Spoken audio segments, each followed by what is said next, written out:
Well, good morning, everyone. I'm terribly sorry. I knew there was something I was forgetting to do, and that was to open up the trading room. Well, we're not too late. The market just opened about a minute or so ago. And so much for my thoughts that we were going to see a ranging day. Well, we'll see what the day turns out. The overnight, the market just continued to plummet. This is the overnight session. You can see huge move to the downside. So if you're in a time zone or that allows you to trade the overnight or the European session, you had plenty of opportunities last night to profit. So the big question now, when we have this huge opening gap above the market, is the market going to try to retrace into that gap? Which it does tend to do, but before I get all crazy bullish on buying the market, we're going to give it a few minutes here to sort itself out. Nice little first micro macro cross off of the open here on the Hawk. We'll see if we don't get a second chance here. Here's the Raptor showing us a cloud crossover. Oh wow, they're just giving her great guns again.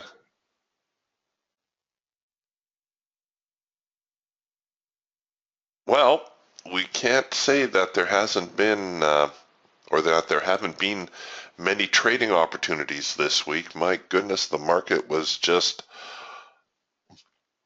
all over the place. Now, this is what I'm looking for here is I'm looking for the cloud crossover. I'm looking for some support to come into the market out of this cloud crossover.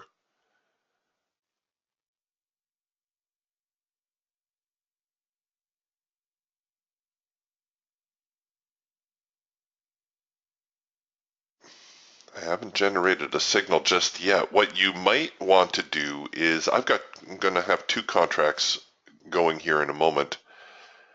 You may choose to only put a single on, a single with a runner. We just got a long signal. Oh, here we got well, it's not even a trend line touch. We're forming the signal away from the trend line here on our Falcon trade. We did get the trend change signal occur right here. Now we're kind of working on a possible trend line touch signal. And it looks like, no, it looks like it's not going to rally just yet. The buyer's holding on to the market for the most part, but it looks like going into the last few minutes of these first opening bars, the market's kind of floundering a little bit. Oh, there we go. We get our buy signal here on the Falcon now, and I might try just to put a runner in on this. Take it above the high, risk it down there. All right, so the tricky part here, of course, is we've had this big run up in a monster downtrend. Just a huge downtrend. So this is very much a counter trend type trade. We got a very nice bounce off of the secondary support. All right, we've since hit our break-even trigger. And with a little bit of luck, they're going to keep going here without looking back too far. There we go. Come on. And as we get higher, I'm going to look at turning my parabolics on. Oh, don't you dare stop me on a swing. Come on, let's go. So had I taken profit on target, we would have easily hit our first profit objective. And I've only got a single going on this particular trade, which makes trade management all the more difficult. Okay, we're going to run with parabolics here, and I'm hoping I can get one more little push out of this trade, and then I'm going to bring my parabolics in. Come on, just give me one more bar. No. You see this green bar that was forming here? All right, so you see this green bar that's forming here? That is telling me that the buyers are pressing. Oh, I need to enable my stops. There we go. So the buyers are pressing again. We actually got a late filter entry off this signal, which is a pretty reliable signal, providing I don't get stopped out here in the meantime. We should see the market continue to rally a little bit from here. And where is our next line? Oh, all the way up here is primary support at 41.81 quarter. I don't know if we're going to get that. I've got my stops pretty tight, but that would be a fantastic move to start the day. It's a long ways away though.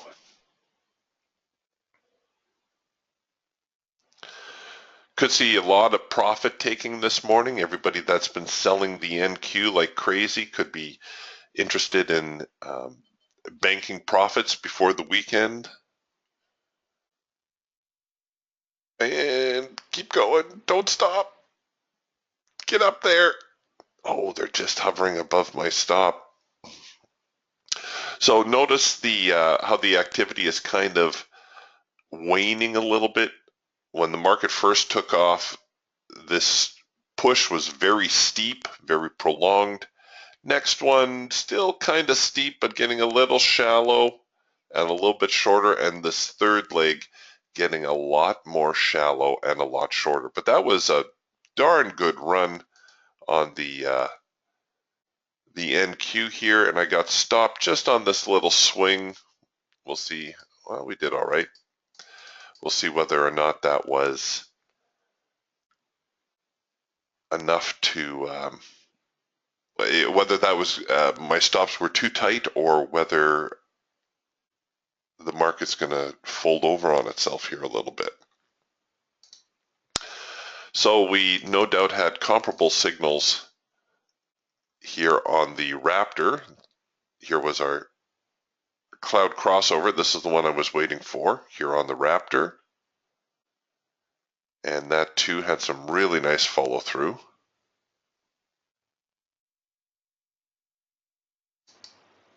The Raptor I actually had set up to take a contract and a runner. Actually, that reminds me, I should turn my there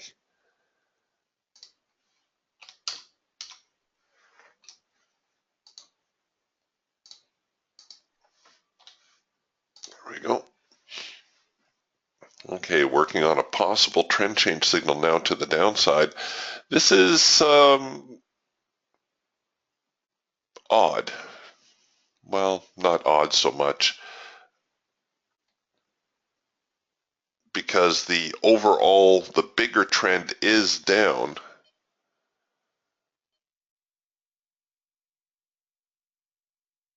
But this is now one of these tough decisions to make. The immediate trend is up. There's no question about that.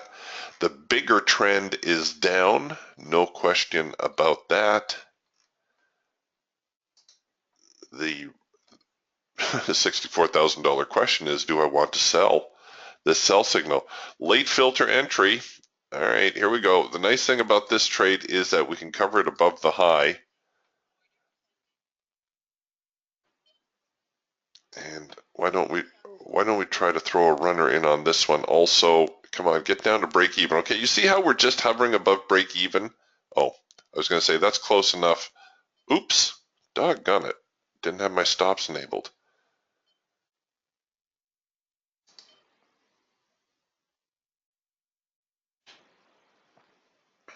All right, there we go. I was going to force the trade to break even, and I may have caught a little bit of a lucky swing there as we got yet another late filter entry signal.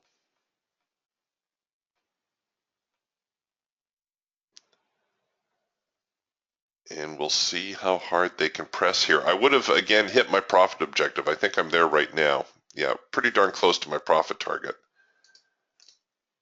There we go. We would have hit our profit objective. This bar right here, you see the width of this particular candle, that's showing me that this market may turn at this point. Stops are at break even at the moment, so I'm going to let it ride. We'll see what happens, whether the market can recover to this morning's lows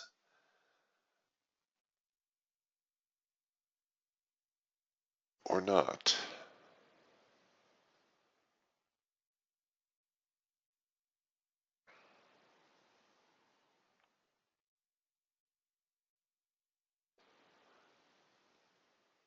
Come on. All right, they're really fighting it out here. Again, the width of these bars tells me that there's a whole lot of trading going on here.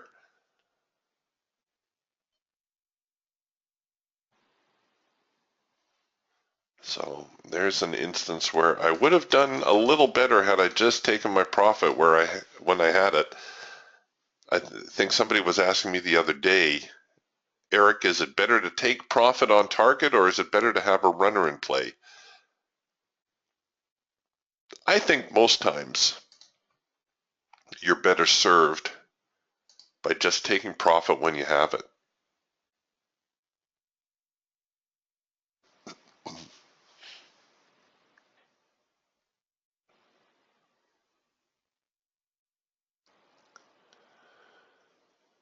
All right, so they're fighting it a little bit. Yeah, David says today's going to be whippy. I think you're right, David. I think it's going to be struggling a bit between some profit taking and that monster downtrend that the NASDAQ is in right now. Well, the stock markets in general.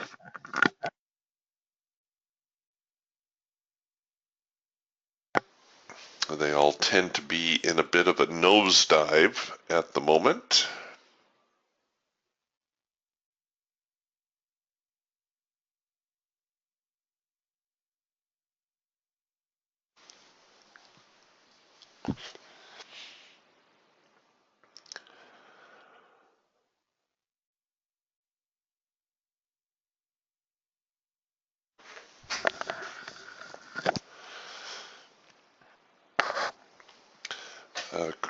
I haven't even had a chance to take a look at what's been going on in gold or crude oil. Gold.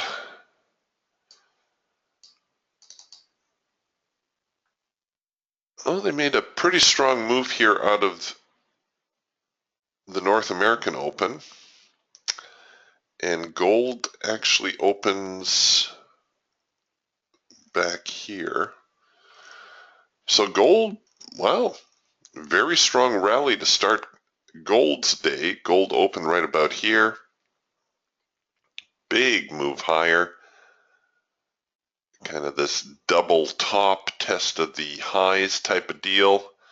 And then the market fell off. And here we've got another retest of the high, test of the extreme, hard edge bounce. So we actually just produced a sell signal here on gold a little while ago. Keep a lookout for that.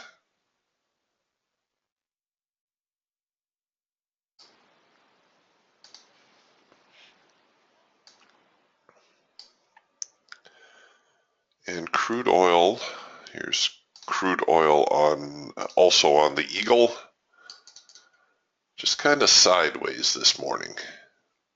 Tailed off through the overnight session and currently a little bit sideways, working on a possible green bar sell off of the Eagle.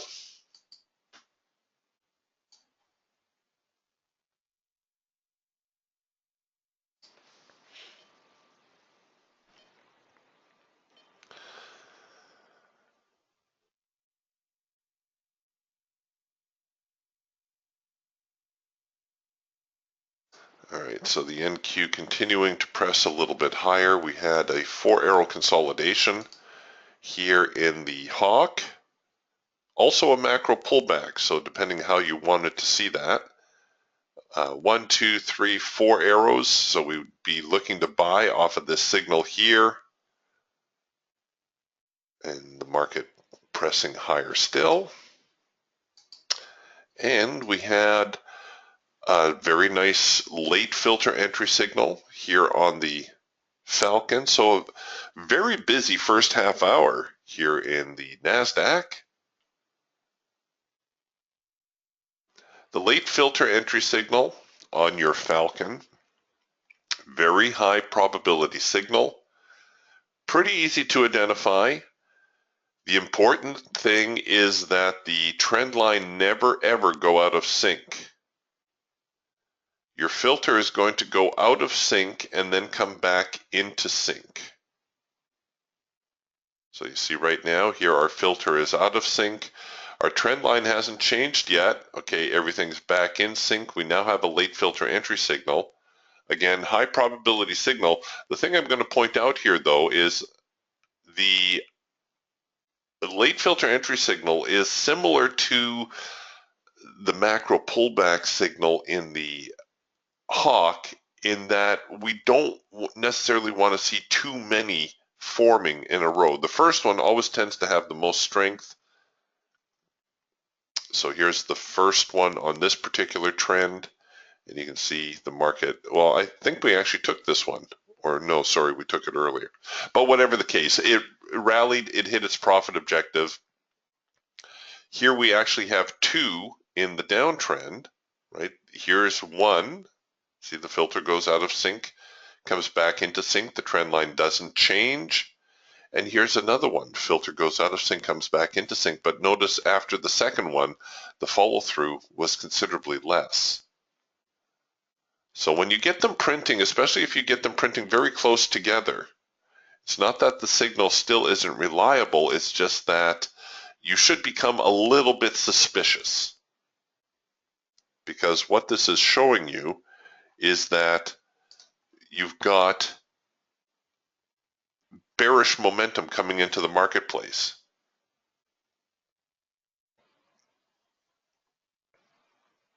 Hope that makes sense.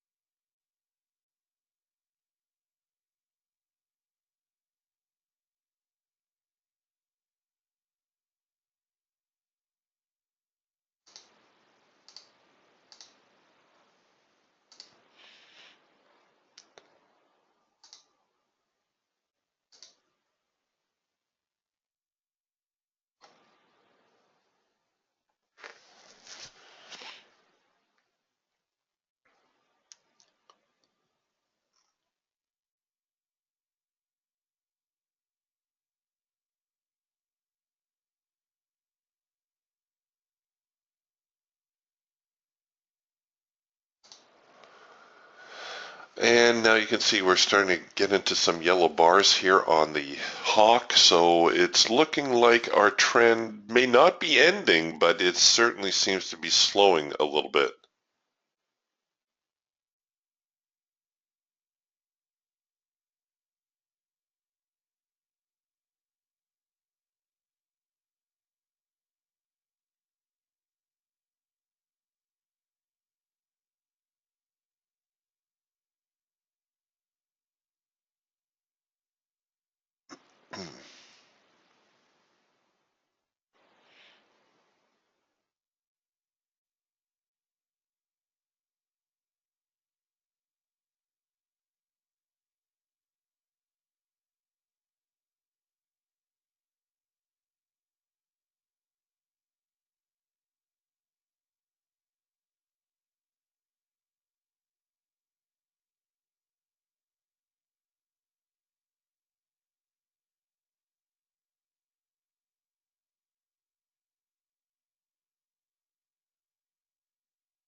Sorry, I'm snooping around here looking at other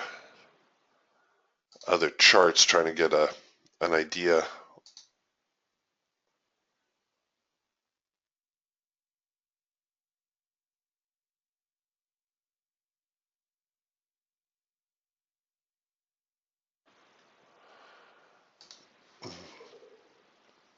Gold and crude still just waffling at the moment.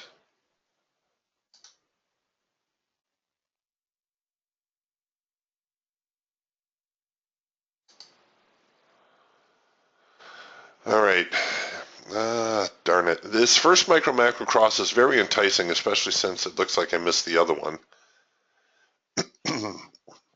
Pardon me. I know you're asking, how can you have two first micro macro crosses in a trend? This one didn't cross the trend line. Well, remember what the first micro macro cross is showing you. It's showing you a market that is all out of sync, and then it comes back into sync. And that usually happens when the micro line first crosses the macro line. But here the principle is the same. Everything goes out of sync. Bars are out of sync, trend line is out of sync, filter is out of sync, and then everything comes back into sync. That's what makes this a first micro macro cross, and it just triggered as I was yakking. So let's see whether or not that actually follows through and gets to our profit objective.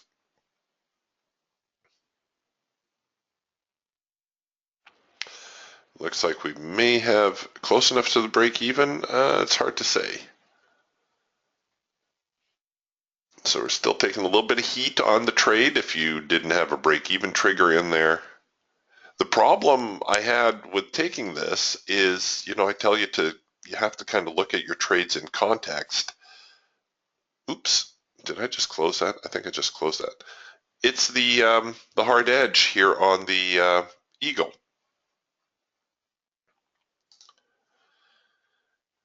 And now I need to build another hawk chart. Hold on. That's the NASDAQ.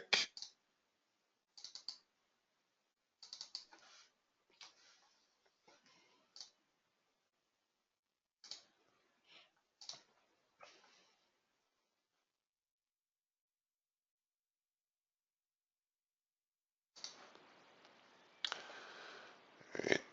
So there's my new chart to replace my old chart.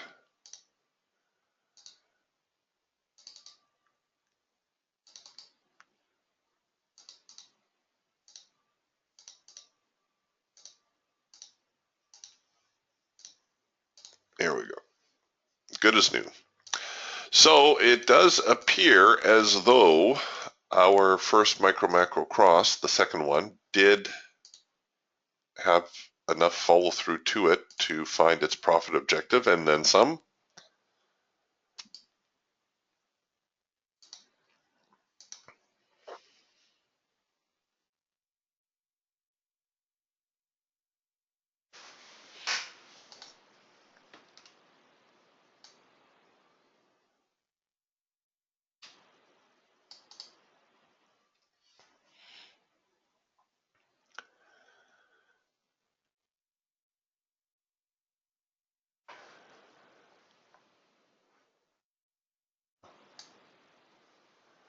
Oh, sorry, I missed I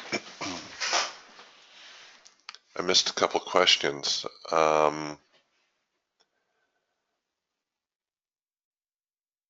Akeem says, Eric, it looks like the trade forecaster is frozen. Oh dear. You could be right, Akeem. Hold on a second here. I've been having a little bit of trouble every once in a while. My workspace gets corrupted, and then I end up having to rebuild the odd chart. So let me see if it helps if I remove that, and then we'll put it back on. Where are you, trade forecaster? You need to set the trade forecaster for your market open time. So wherever you happen to be in the world, that's where you need to set it for. Still reading the same. We'll see what comes of it. Otherwise, I'll have to shoot an email to Ben, get him to tweak that.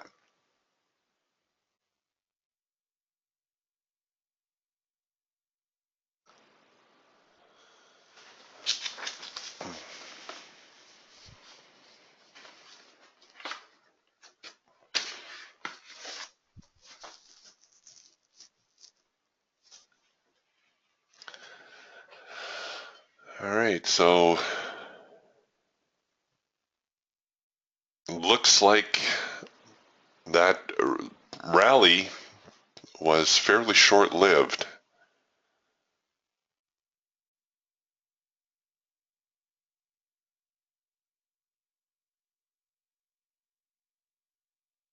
We'll see here in a moment whether we get a second chance at it.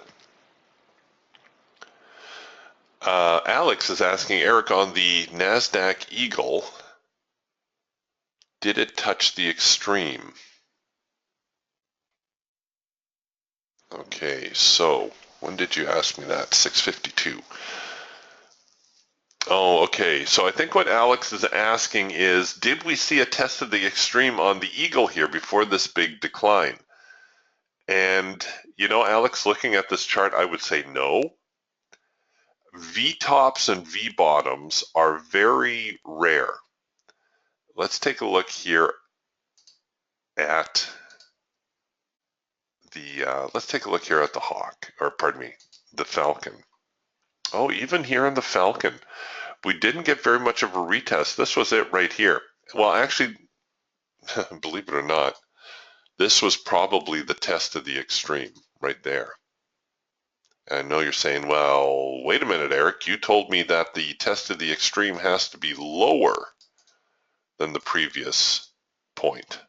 Yes, 99.999% of the time, this is what your test of the extreme will look like. On rare occasions, the market will break and then fail. You had a whole lot of activity going on here, and honestly, this was not a clear test of the extreme. It looks like this leg right here should have been the one that had a little bit more follow through, but the sellers were just so strong, they just kept pounding it.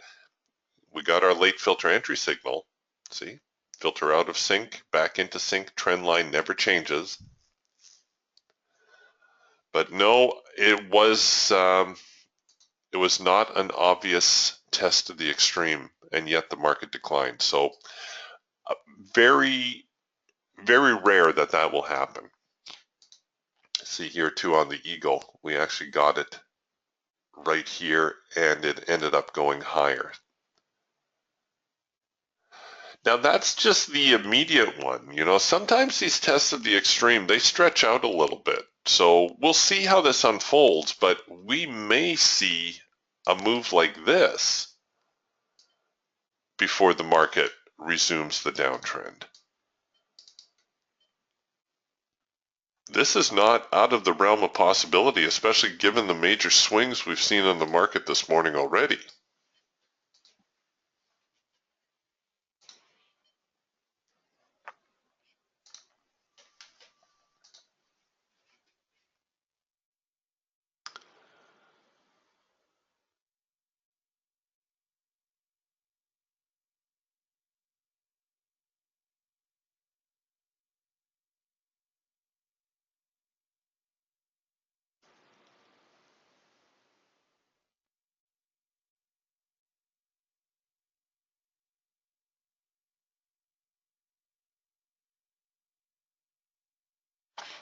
Peter asks,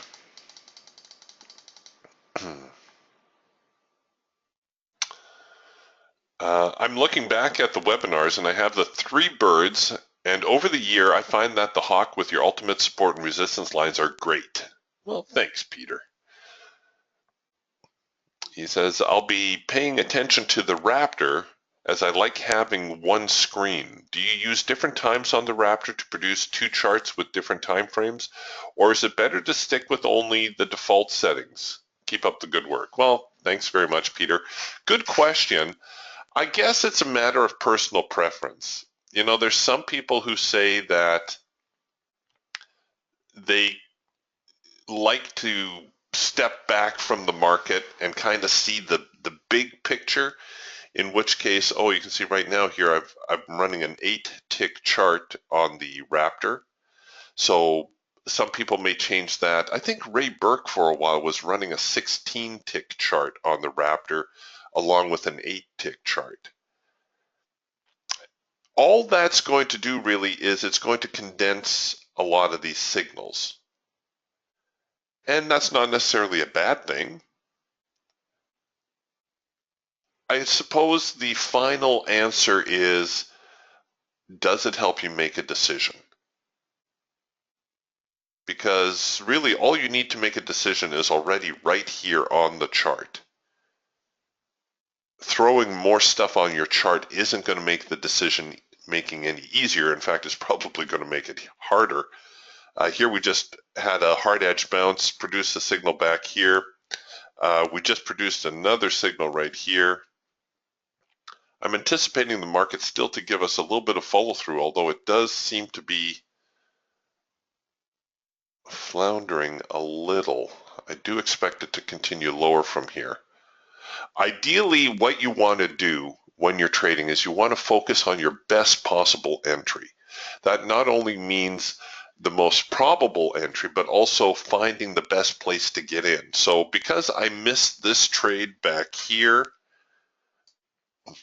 and I still expect the market to head lower, I need to be careful about where I want to get in, right? I don't necessarily want to sell at the lows. If we look at this at a little bit of a sideways trading range, something like this, you know, I don't want to be selling down here. I want to be selling up here. So here we go with another hard edge bounce. And let's say we wanted to take this one below the low. Oh, actually now we're coming in with a buy signal. So we've got this market kind of pinched here at the moment. Come on, buy signal. Where are you? Buy stop. There we go. So I'm going to cancel this. Oh, I've got break even on 2. Good. And where's my swing low?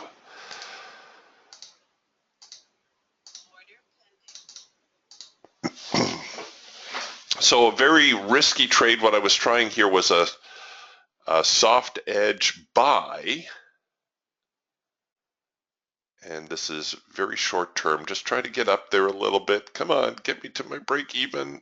And if it's just hovering below the break even here, what I'm going to do is I'm going to snap the trade to break even. Oh, if I get a chance, it keeps holding that hard edge. There we go. All right.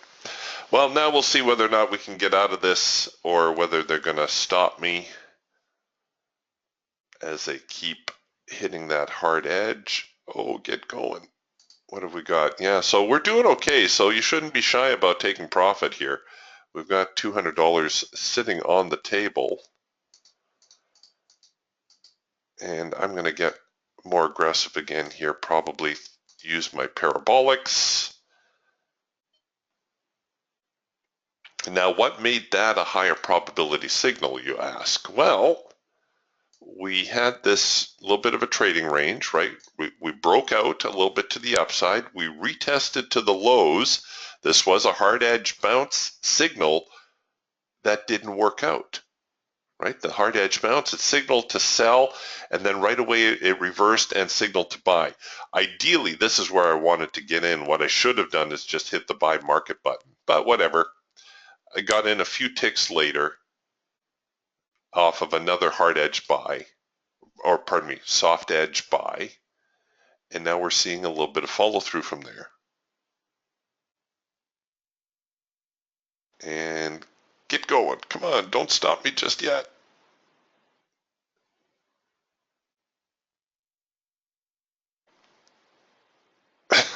Go, go, go, go.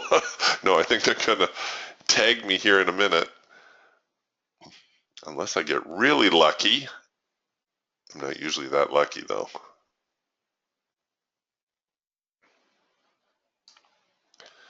Pull the Geiger counter over here. Oh, we had some buyers try to chew through some orders. I don't think it's going to be enough, though. No. That's okay. It's still a good trade. And that one, did we end up running both contracts? Yeah, we ended up running both contracts, which was great. So a nice little winner on a relatively short, high probability move, which is what we want to focus on. So having a pretty good morning so far, just kind of picking and choosing.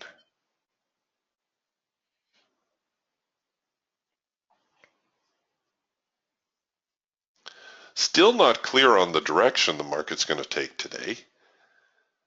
You know, it's moved a little bit higher, moved a little bit lower. You can see here, according to the Raptor, we're right dead middle in today's trading range. This is this morning's high and low. Well, sorry, not this morning. The first half hour high and low. We're just kind of sitting there right in the middle of it. Now we're producing a hard edge bounce here to the upside, but again, you know, this may also turn out to be a test of the high, and we could see the market tail off here. So I'm going to wait a little bit.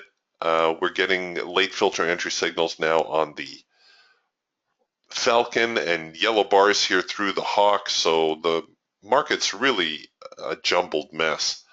Hard edge bounce here on the Eagle. So I think we're just going to wait a little bit. No point in taking a trade that we don't feel real good about. It's okay to wait.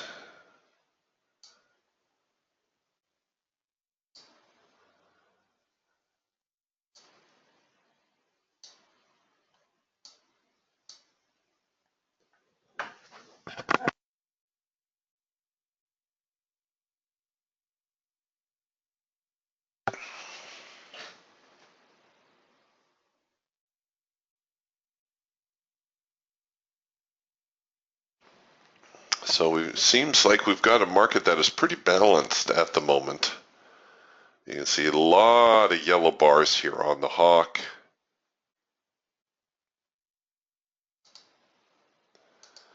The Raptor also. A lot of yellow bars, a lot of sideways trading.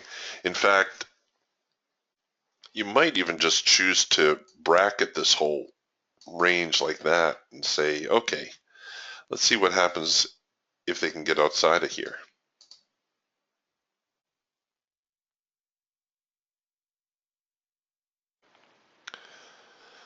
Mike is asking, Eric, can you please show me how to place the Ocio order? Absolutely, Mike. Well, I'm sorry, you were probably looking to bracket that range that I just pointed out, but we'll do it here above this swing high. So on your trade manager, what you want to do is you want to click Ocio, so it's blue. And when you're near the highs like this, near the top of your chart, I recommend that you grab the price bar and pull it down a little bit. The reason is that once you place your orders here, the markets or the chart's automatically going to try to resize, and it's going to make it really difficult for you to place your order. I'll show you here what I mean in just a second. So to place your OCO, right click on your chart and then pull down here to sell stop or sell stop limit, whatever you prefer. Right click on your chart and put in your buy order. Now, what I recommend is that you place your order away from where you want it to be, and then you can adjust it, because these orders are live the moment you put them on your chart. Now, let me show you what I mean about the top here. If I take this and I want to start to resize it, it's like, oh, the auto resizing on the chart makes it very difficult to drag it to where I want it to be. So what I do is I pull here on the price axis, and you're going to see a little F in a square box pop up in the top right corner. That means your chart is frozen right now, and you can roll your orders exactly where you want them to be. Then you can hit the auto format. That's this little F, and your prices will automatically reformat, or your chart will reformat. Now it's just a matter of letting one side of the trade engage, and you notice the other side automatically cancels. If you have a stop strategy in play and your stop's enabled, you will also automatically get an order, a stop order, or your trailing stop, pardon me. You do not get profit targets using your Ocio function. That's one thing to bear in mind.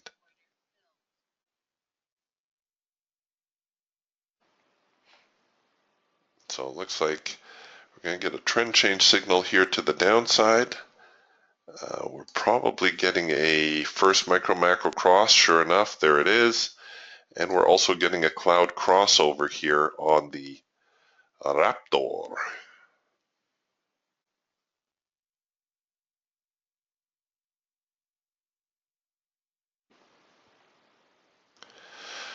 The thing with using bracket type trades like this, they're very enticing and they're fun to do. We do them a lot on crude inventory reports.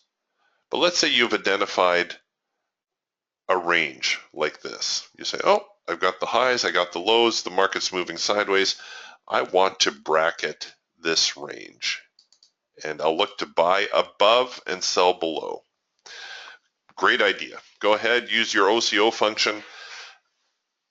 But the problem with trading ranges is that most of the times the breakouts will be a false one.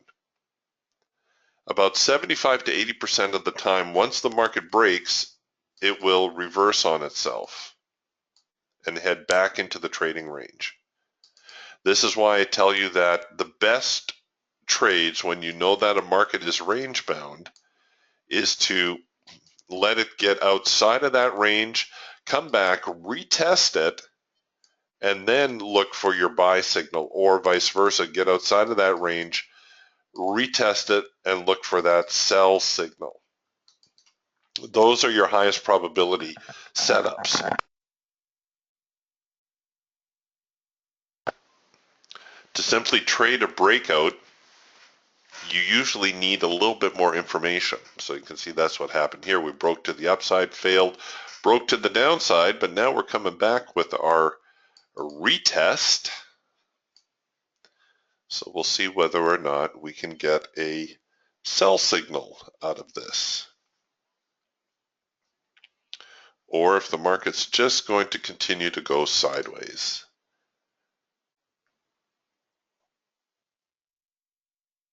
Yeah, see, now they're giving us a buy signal. So it may be that the range is much larger. In which case, if it is truly range bound and you are really desperate for a trade, you could try to sell the highs and buy the lows.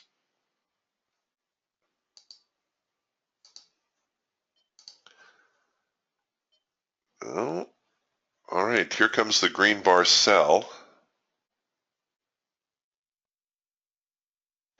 or possible green bar sell.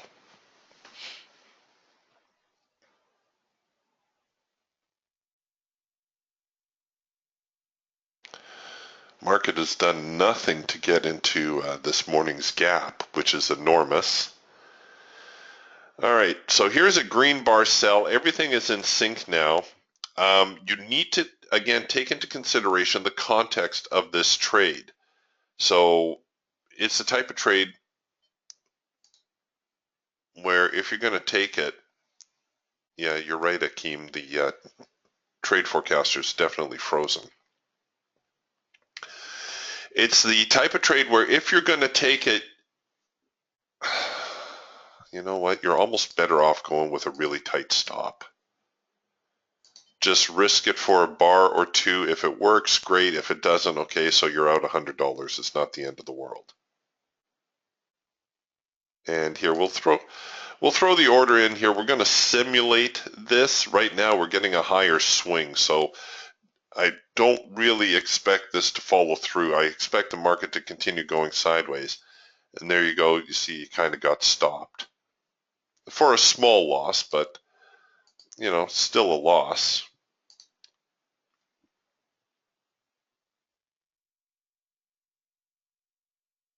The other thing you can do with the Eagle too that a lot of people forget about is you can look for that second push on the entry. In other words, we're going to let the signal engage and we're going to look for the buyers. And then once we know where the buyers are, we can enter below where the buyers are at. Very, very high probability signal, and it happens more often than you might think. Let's see if I can find you another example. No, see, all the examples I see now shows a market with incredible momentum. Red bar buys, green bar sells, you know, usually very high probability trades. Oh, here's one. All right. So here we've got a green bar sell. Market's obviously in a downtrend, so context-wise, this actually looks pretty good. But let's say you're still not sure. So you let the ATR flip over. So this effectively now becomes your signal bar. But let's say you want to wait. Oh, well, there's the buyers right there. So you can enter below the low of that bar, cover here more or less, and you can see that the market had no difficulty getting to your profit target. All right, so just a little something to keep in mind if you're trading with the Eagle. You don't always need to jump on it right away. If you're a little bit apprehensive, you know, you got a market that's kind of moving sideways on you and you're not sure,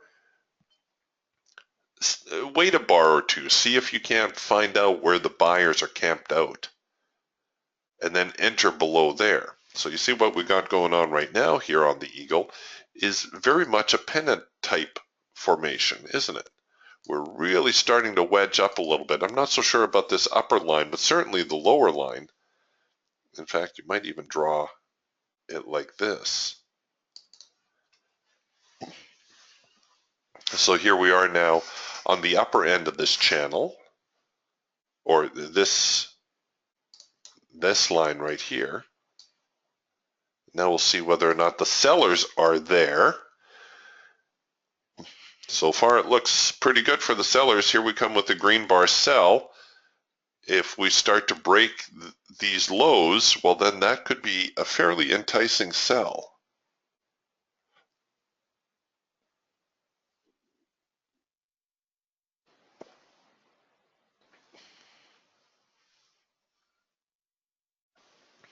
And we just won't know until the bar finishes.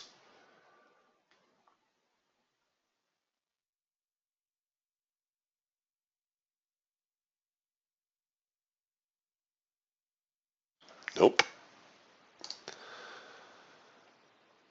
So it doesn't look like this has much value to it anymore.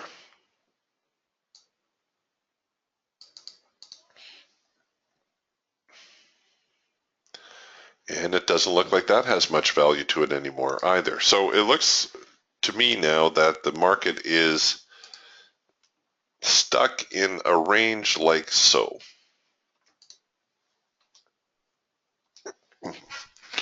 So now we'll see what happens when we get to the top end of the trading range.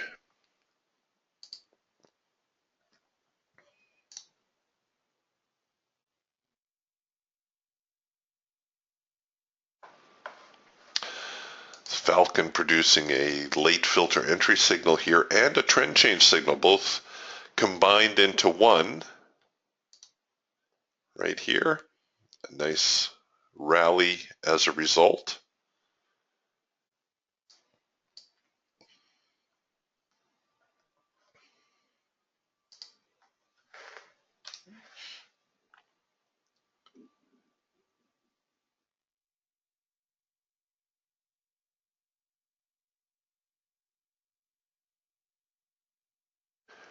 And it looks like we're trying hard to get back to the highs here on the Raptor. You can see we're very close to the highs of the day. Of course, that's where the sellers slammed the buyers the last time. Oh, Ben, you're in the room. Ben's asking on my frozen trade forecaster, how many days of data do I have? Well, let's go take a look. Data. I've got 30 days. And I'm running default 24/7.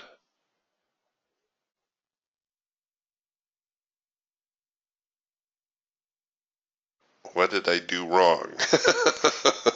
How did I break it?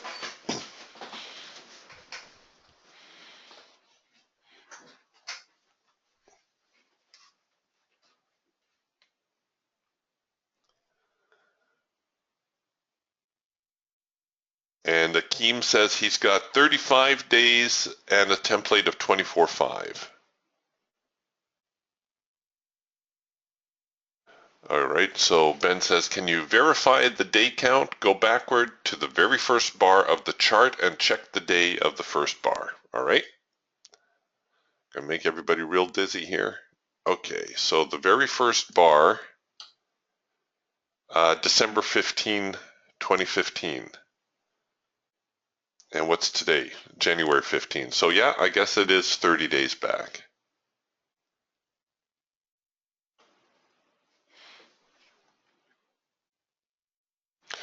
Yeah, Ben, Akeem also has a frozen trade forecaster. If anybody else in the room is running the trade forecaster, if you can let us know whether or not yours is working.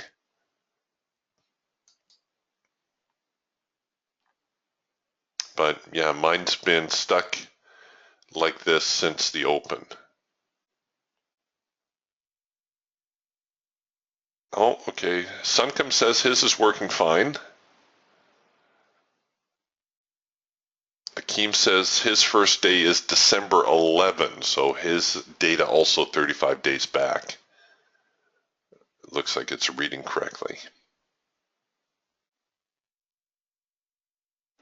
Could I have a corrupted workspace again, Ben? I know that caused problems for me before. All right, Ben says with a frozen indicator, you can try reloading historical data. All right, let's try that.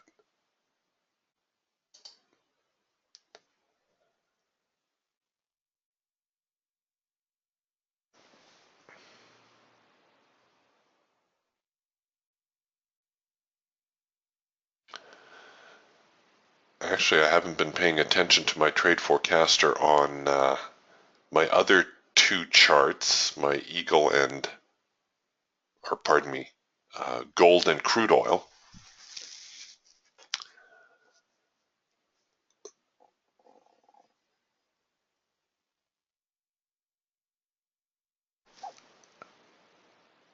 All right, so the hawk, oops. Good thing I didn't put a trade on there.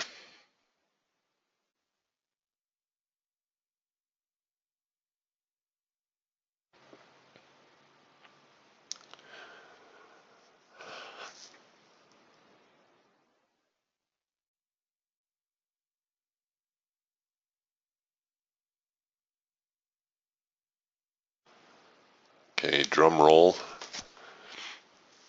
Nope, still reading the same.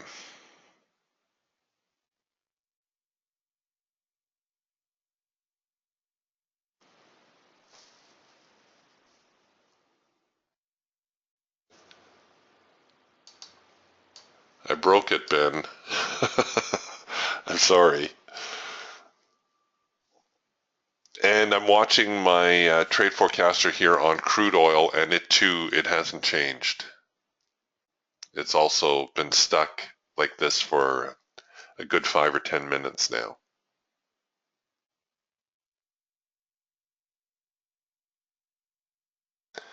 And just to confirm, we'll go back to the very start. and it's also 30 days ago.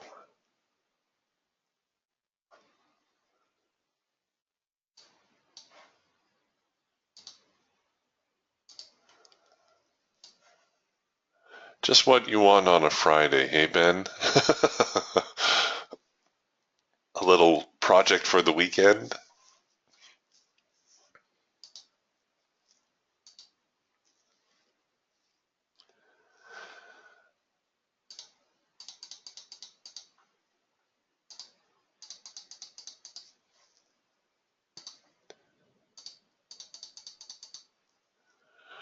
All right, so we've broken the top side here on the Eagle, and it looks like the resistance is holding, kind of offering up some support.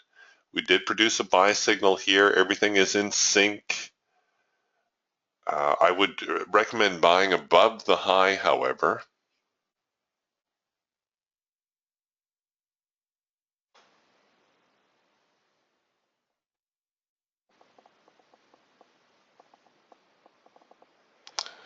Oh, right. Okay. Because of the holidays, your Suncom says his is working, but he has 60 days of data loaded. What Ben is saying is because we've had so many holidays in the last month between Christmas and New Year's, that the data, there may not be enough data in the chart. So 1 second, and I will throw a few more days of data in here.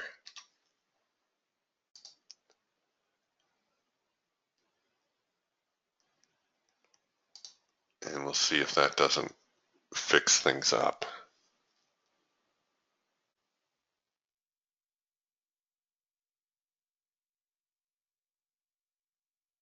Oh, look at you, rock star. Nicely done, Ben. All right, problem solved.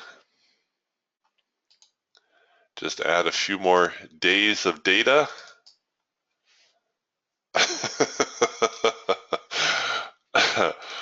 No, Ben, you are a rock star. I would have never figured that out. All right, so I'm updating my other charts.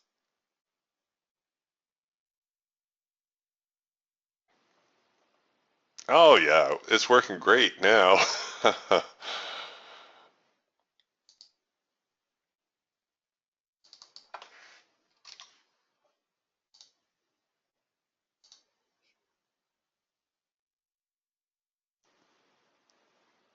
Okay.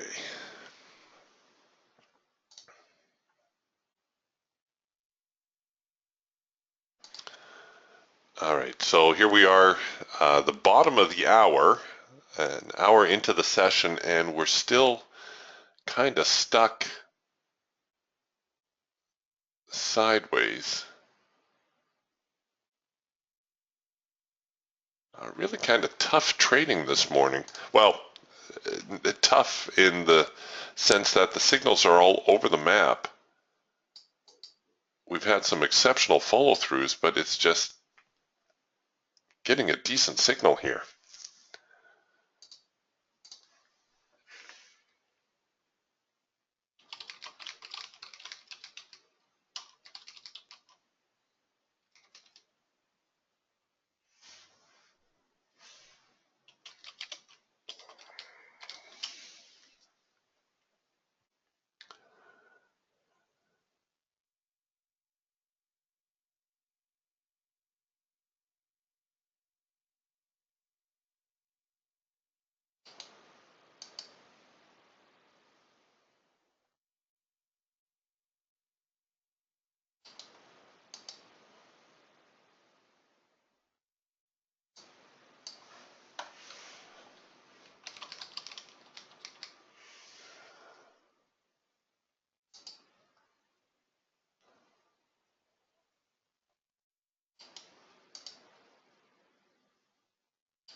All right, well, here we go. We've got ourselves another trading range, and they keep trying to break out here. Getting a lot of this ranging, overlapping type activity. That's not what we want to see. This makes for some very difficult trading. All right, there we go. We got ourselves a buy signal. Let's see. I'll take this on a second push. So what I'm going to do is I'm going to can I cover down there? Yes, I can. Ooh. All right, this is an expensive proposition, especially since we got some monster resistance here near the highs of this morning are sitting around 175.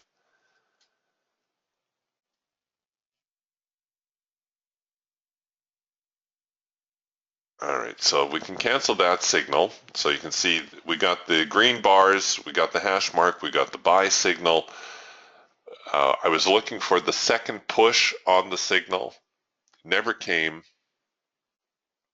So I can scrub that trade now that we've got red bars and whatnot involved.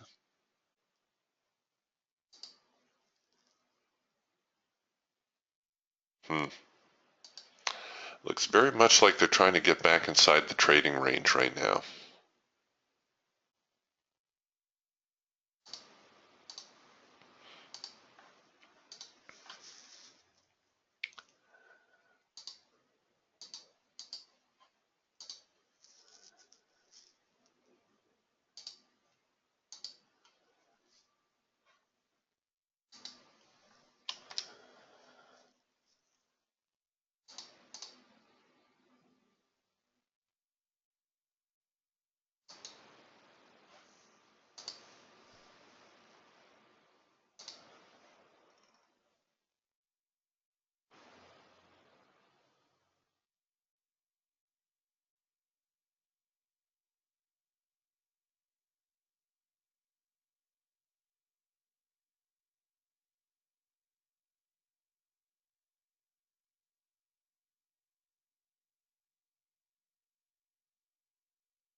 Hmm. Hmm.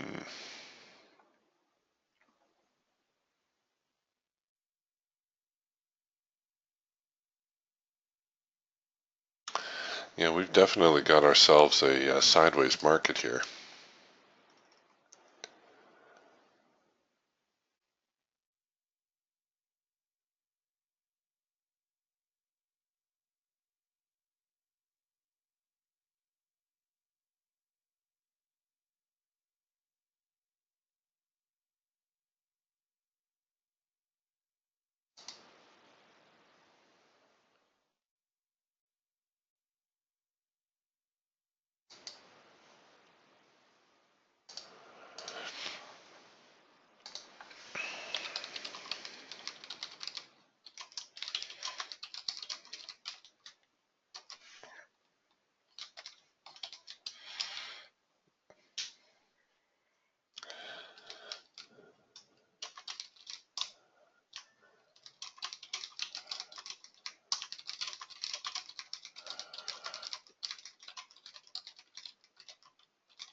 Well, it looks like we might just be stuck spending a little bit of time going sideways.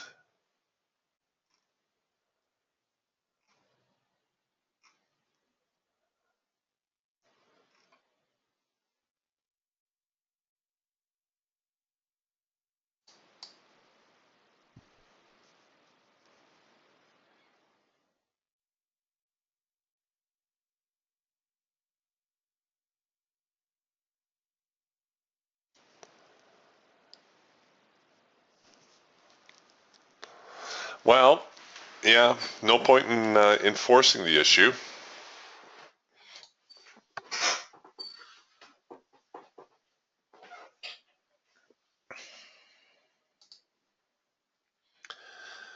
We are stuck.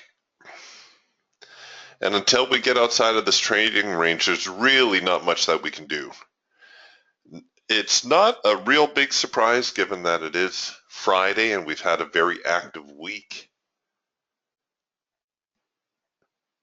Any trade that you take right now, you should maybe just make it a onesie. Try to get in, scalp a couple of ticks and get out.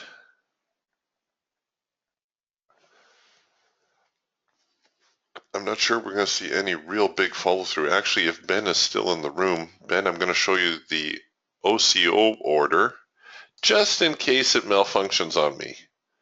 It worked before, but what we'll do is we'll bracket the high and the low, or actually, this is just for demonstration purposes, folks. We'll bracket this last bar. Aha. So it filled me, canceled the other order, and canceled my profit target as well. Now I'm guessing that that happened because I didn't have my stops enabled, maybe. So let me try it again. And the funny thing is, Ben, it doesn't do that all the time. So let's drag this one. Come on.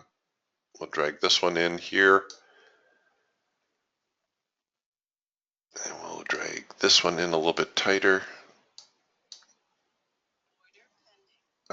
Okay, so that time everything worked just as it was supposed to. So I'm assuming that it was because I didn't have this on. Oh, yeah, Ben says, I see that you clicked and unclicked the OCO button. That was, do I not need to do that? Do I not need to turn it off and on again when I do a new OCO order?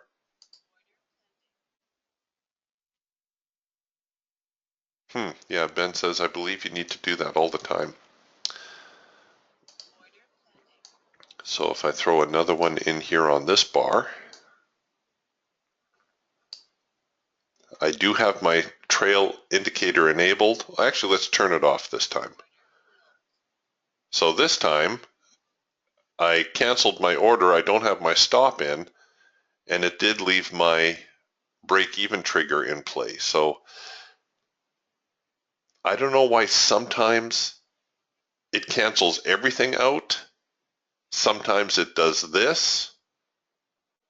I guess the best thing to do is just to make sure I have my stops enabled, and that way I know everything works. But there you go. I don't think it's a real bug per se, but for whatever reason, occasionally, and I do believe it's because the trail indicator button has been disabled, occasionally it will fill me and just clear the whole screen, clear all my orders. All right, so while I had Ben here in the room, a good opportunity to show that.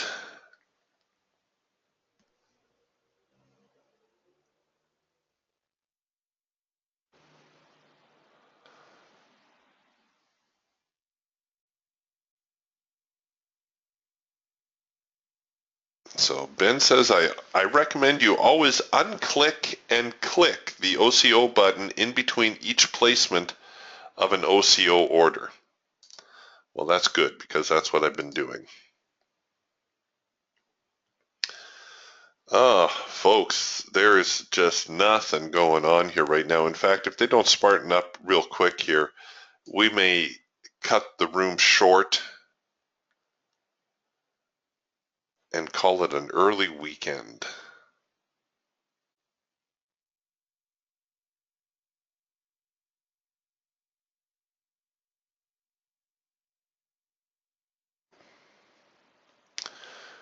We do have a first micro macro cross here, which seems to be working out. And funny thing is, we did get a first micro macro cross to the upside, which I believe did hit its high probability target. Oh, just squeaked one out. And then the market reversed, and now we're working on this first micro macro cross lower. Let's see whether or not that's to its target yet. No. See, this is the problem when you have a market which is obviously sideways. You know, people are always asking me, Eric, how do you trade a choppy market? How do you trade a sideways market? You don't. Really, you don't. The market is very content where it is here, hovering somewhere around 41.60. Buyers are happy, sellers are happy. There's just enough volume to sustain both of them.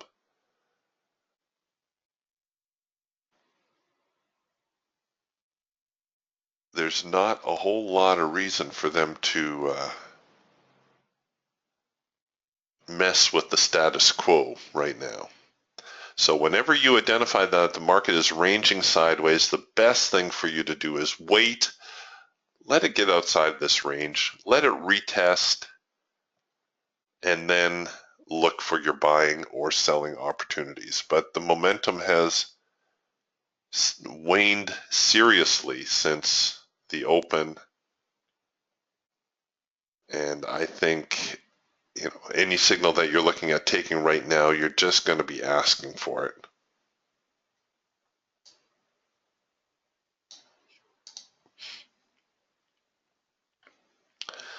Lead filter entry signal here on the Falcon. Hard edge bounce here on the Eagle. We've got a double pullback here on the Raptor. It's just not a pretty session right now. So unless anybody has any questions, I think we're going to button things up, call it a day. I don't anticipate too much more to happen, at least not unless until we can get outside this trading range, and I see no reason for the market to really press higher or lower at this point. If you are going to try to continue to trade this afternoon, I would avoid all buy signals until we can get above this 41.71 area. If anything, I think gravity and momentum, you're better off looking to sell. You'll probably have better luck shorting. But if we get above 41.71, there is room to move because of that enormous overnight gap.